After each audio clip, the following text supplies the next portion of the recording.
आपके बीच में आके बहुत अच्छा लग रहा है। 50 दिन के बाद अभी अभी मैं, मेरी पत्नी भगवंत मान साहब, हम लोग कनॉट प्लेस में हनुमान मंदिर में गए थे। हनुमान जी का आशीर्वाद लिया, उनके दर्शन किए, फिर शिव जी के मंदिर गए, शनि जी महाराज के पास गए, उनका सबका आशीर्वाद लिया। बजरंगबली की खूब कृपा है हमारे ऊपर, हमारी पार्टी के ऊपर, देशवासियों के ऊपर। उन्हीं की कृपा से आज अचानक मैं आप लोगों के बीच में, उन्हें तो किसी को उम्मीद नहीं थी कि चुनाव के बीच में मैं जेल से बाहर आ जाऊंगा, लेकिन ऊपर बजरंगबली की कृपा है, हनुमान जी की कृपा है हम लोगों के ऊपर, और चमत्कार हुआ और आज मैं आप लोगों के बीच में हूं। दोस्तों, हमारी आम आदमी पार्टी एक छोटी सी पार्टी है, 2 राज्यों के अंदर है, अभी 10 साल पुरानी पार्टी है। हमारी पार्टी को कुचलने में, खत्म करने में प्रधानमंत्री जी ने कोई कसर नहीं छोड़ी। एक साथ हमारी पार्टी के 4 टॉप के नेता जेल भेज दिए एक साथ। अरविंद केजरीवाल, मनीष सिसोदिया, संजय सिंह, सतिंदर जैन। बड़ी बड़ी पार्टियों के अगर 4 टॉप के नेता जेल चले जाएं, पार्टी खत्म हो जाती है। आम आदमी पार्टी के 4 टॉप के नेता इन्होंने जेल भेज दिया। उन्होंने सोचा कि पार्टी खत्म हो जाएगी, लेकिन ये पार्टी नहीं है, ये एक सोच है। जितना ये खत्म करना चाहते हैं उतना ये बढ़ती जाती है, उतना ये बढ़ती जाती है।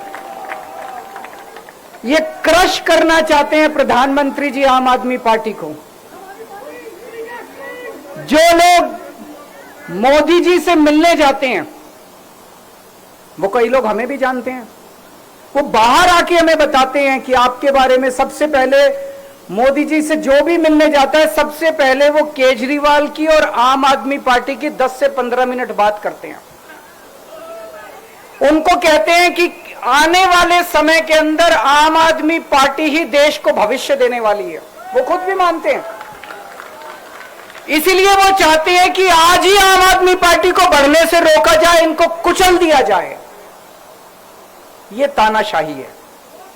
अगर उनको लगता है कि आम आदमी पार्टी आने वाले समय में बीजेपी को चैलेंज देने वाली है, आप अच्छे काम करो, आप देश को भविष्य दो। आज आपकी सरकार है केंद्र के अंदर, आप देश के लिए काम करोगे, आम आदमी पार्टी को कोई पूछेगा ही नहीं। लेकिन आप कुछ काम नहीं करो और आम आदमी पार्टी को कुचल दो, ये जनतंत्र नहीं है, ये इस देश की जनता पसंद नहीं करती है। इन्होंने आम आदमी पार्टी को कुचलने में कोई कसर नहीं छोड़ी। छोटे से लोग हैं हम लोग, छोटी सी पार्टी है। 75 साल के अंदर इस कदर किसी पार्टी को और उसके नेताओं को प्रताड़ित नहीं किया गया जिस तरह से प्रधानमंत्री मोदी जी ने आम आदमी पार्टी को प्रताड़ित करने की कोशिश की है। मेरे को इन्होंने जेल भेज दिया। प्रधानमंत्री जी कह रहे हैं मैं भ्रष्टाचार से लड़ रहा हूं। देश के सबसे बड़े चोर, उचक्के और डकैतों को उन्होंने अपनी पार्टी में शामिल कर लिया।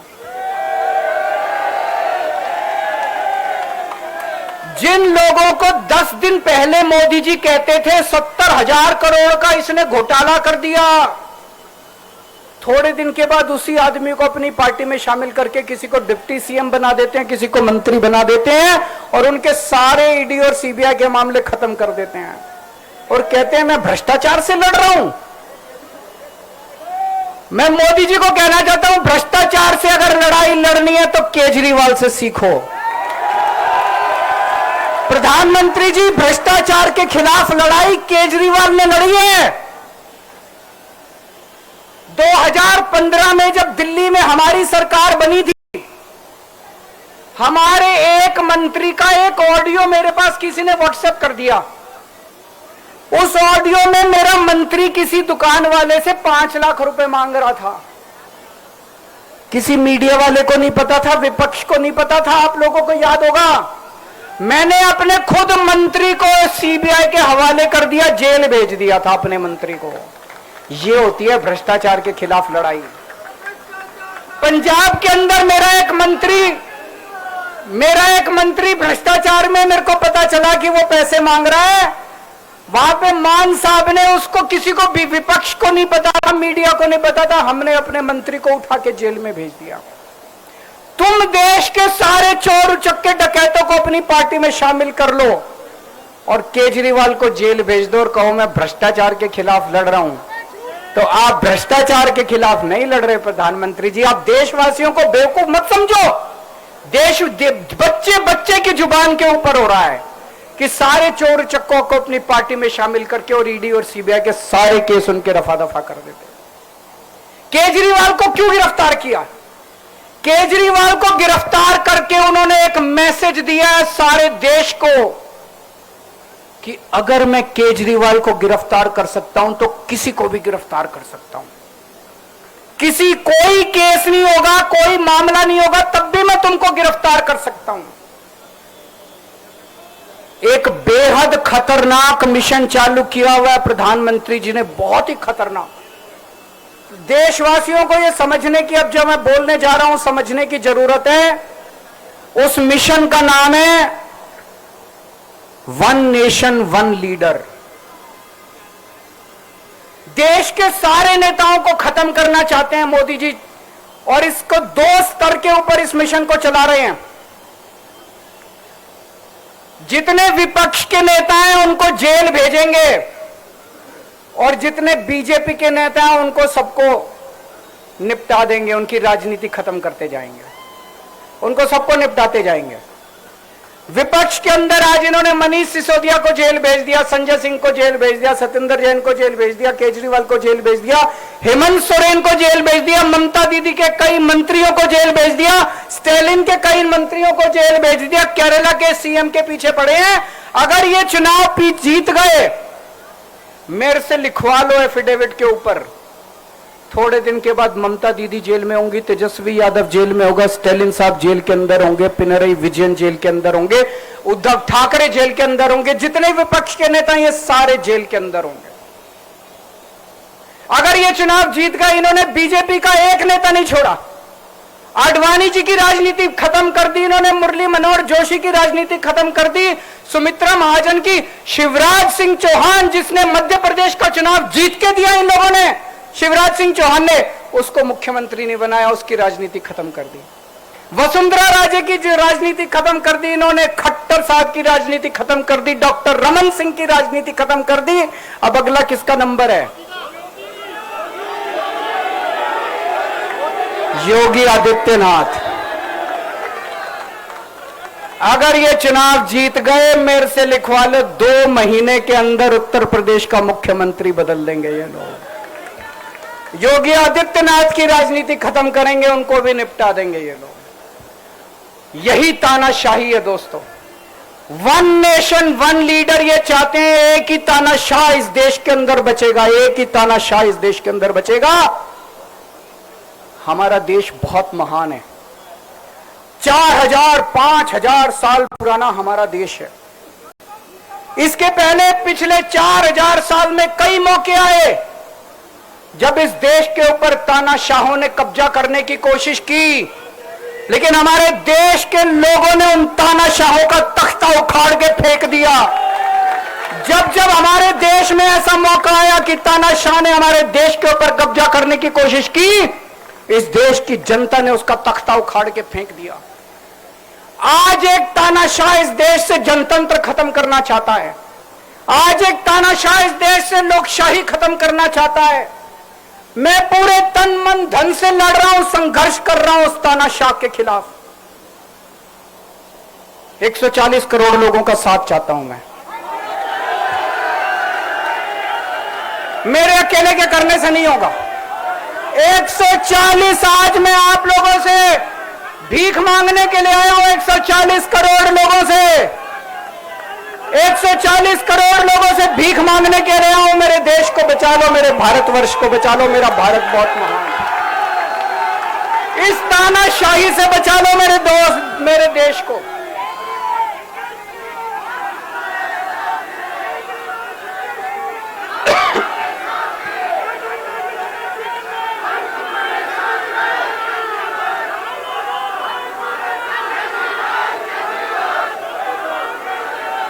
मैं सुप्रीम कोर्ट का बहुत बहुत शुक्रिया अदा करना चाहता हूं।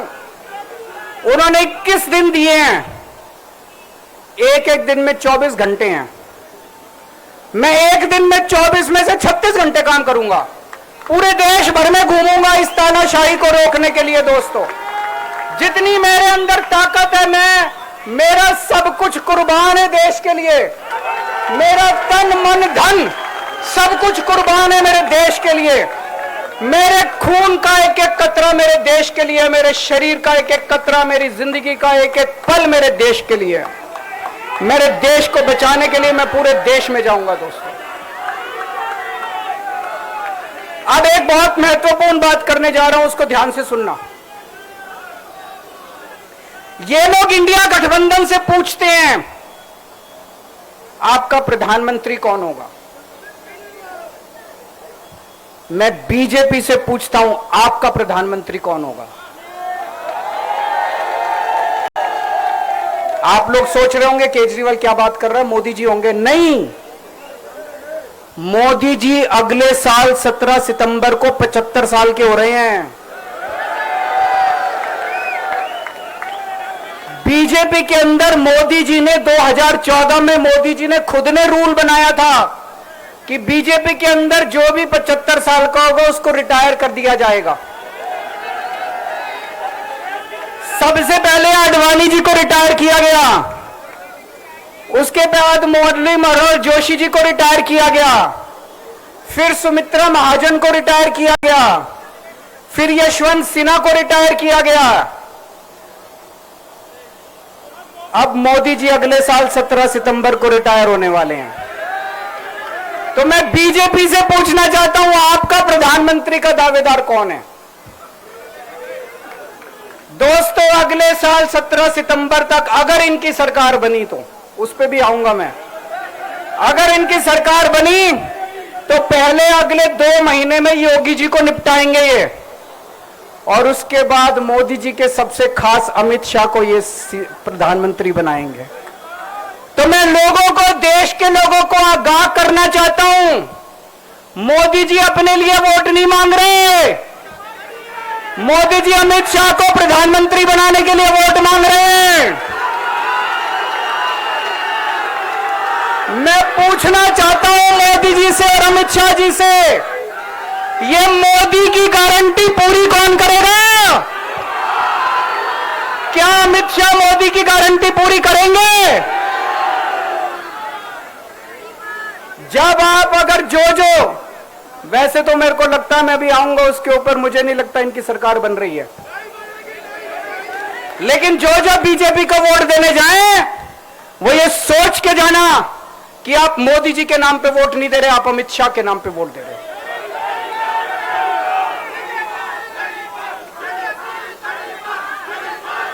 अब एक खुशखबरी है आप लोगों के लिए, अब एक खुशखबरी है, सबको बता देना जो मैंने बातें कही है बड़ी सोच समझ के कही हैं। वहां बैठ के यही सोच रहा था 50 दिन से।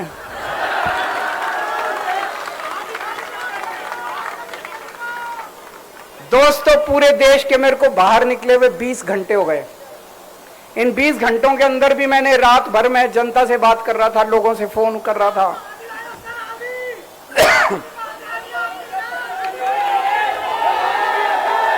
क्या बोल रहे? रात को आंधी आई थी।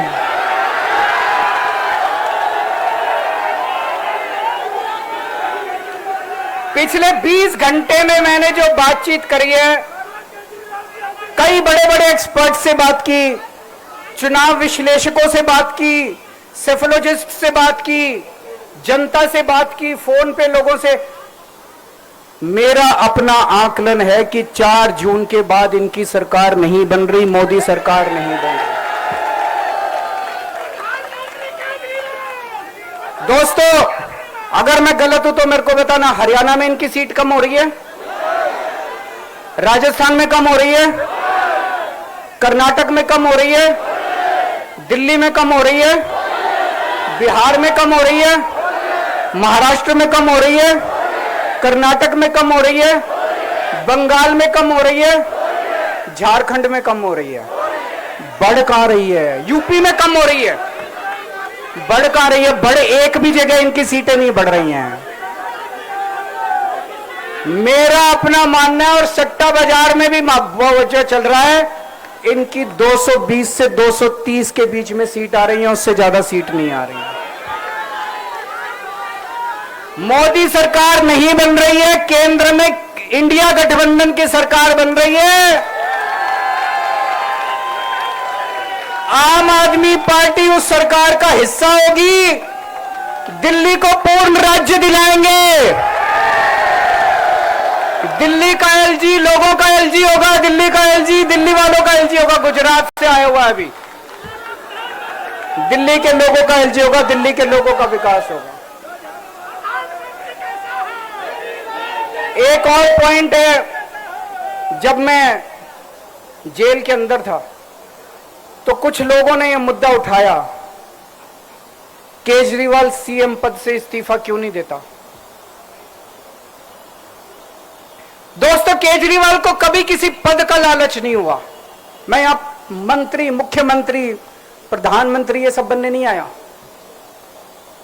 इनकम टैक्स में कमिश्नर की नौकरी करता था। कमिश्नर की नौकरी छोड़ के दिल्ली की झुग्गियों के अंदर एक नहीं, दो नहीं, तीन नहीं, 10 साल तक मैंने दिल्ली की झुग्गियों के अंदर काम किया है, सुंदर नगरी और नंद नगरी की झुग्गियों के अंदर, इनकम टैक्स कमिश्नर की नौकरी छोड़ के। जब मेरे को दिल्ली की जनता ने पहली बार सीएम बनाया, असूलों के ऊपर 49 दिन के अंदर सीएम पद से इस्तीफा दे दिया था। एक चपरासी की नौकरी कोई नहीं छोड़ता। सीएम बनने के लिए लोग अपना दाया हाथ कटाने के लिए तैयार होते हैं। मैंने खुद से अपने आप सीएम की कुर्सी को लात मार दी थी 49 दिन के अंदर। मेरे लिए सीएम पद इंपॉर्टेंट नहीं है। आज मैंने सीएम पद से इस्तीफा क्यों नहीं दिया जेल जाने के बाद? दोस्तों, पिछले 75 साल में भारतवर्ष में इतने राज्यों के चुनाव हुए, इतने राज्यों के चुनाव हुए, दिल्ली के अंदर सबसे ऐतिहासिक बहुमत से आम आदमी पार्टी जीती, 55-56% वोट। एक बार 67 सीट, एक बार 62 सीट, इतने भारी बहुमत से आज तक कोई राज्य की सरकार 75 साल में नहीं जीती। इतने भारी बहुमत से जीतने के बावजूद झूठा केस, अब उनको पता है वो हमें हरा नहीं सकते दिल्ली के अंदर। उन्हें पता है अगले 20 साल तक दिल्ली में आम आदमी पार्टी को कोई नहीं हरा सकता। तो उन्होंने एक षड्यंत्र रचा, राजनीतिक षड्यंत्र रचा। केजरीवाल को झूठे केस में जेल भेज दो, केजरीवाल को इस्तीफा देना पड़ेगा, केजरीवाल की सरकार गिर जाएगी। उन्होंने ये षड्यंत्र रचा। मैंने कहा मैं भी इस्तीफा नहीं दूंगा। तुम अगर जनतंत्र को जेल में कैद करोगे तो जनतंत्र जेल से चला के दिखाएंगे। दोस्तों, सरकार भी जेल से चला के दिखाएंगे। कतई इस्तीफा, तुम्हारे ट्रैप में फंसने वाले नहीं हैं हम। ये अगर हेमंत सोरेन साहब को भी इस्तीफा नहीं देना चाहिए था, जेल से सरकार चलानी चाहिए थी। अगर हमने इस्तीफा दे दिया, ये तो बड़ा अच्छा है इनके लिए। जिस राज्य के अंदर ये चुनाव हारेंगे उसके मुख्यमंत्री को पकड़ के जेल में डाल दो, सरकार गिरा दो। उसके मुख्यमंत्री को पकड़ के जेल में डाल दो, सरकार। आज मैं अगर दिल्ली की जेल के अंदर रह के दिल्ली की जेल से इस्तीफा नहीं दे रहा, वो इस तानाशाही के खिलाफ संघर्ष कर रहा हूं, इसको समझ लेना आप लोग। केजरीवाल को किसी पद का लालच नहीं है। सीएम तो 100 सीएम की कुर्सी देश के नाम कुर्बान है। दोस्तों, मुझे पता चला मेरे जेल जाने से बहुत लोग भावुक हुए, खासकर मेरी मां, बहनें, महिलाएं बहुत रोईं, कईयों ने बहुत मन्नतें मांगी। मैं सबका बहुत बहुत शुक्रिया अदा करना चाहता हूं जिन लोगों ने अपनी दुआएं, करोड़ों लोगों ने अपनी दुआएं भेजी हैं। पूरी दुनिया भर से करोड़ों लोगों ने दुआएं भेजी। उन्हीं के आशीर्वाद का कमाल है कि आज मैं आप लोगों के बीच में हूं। आप लोग सब लोग सुखी रहें, देश खूब तरक्की करे, फले फूले, आप सब लोग खूब खुश रहे, ऐसी मेरी प्रभु से इच्छा है। भारत माता की। राष्ट्रगान के लिए अपने जगह पर सभी लोगों से आग्रह है कि खड़े हो जाएं प्लीज।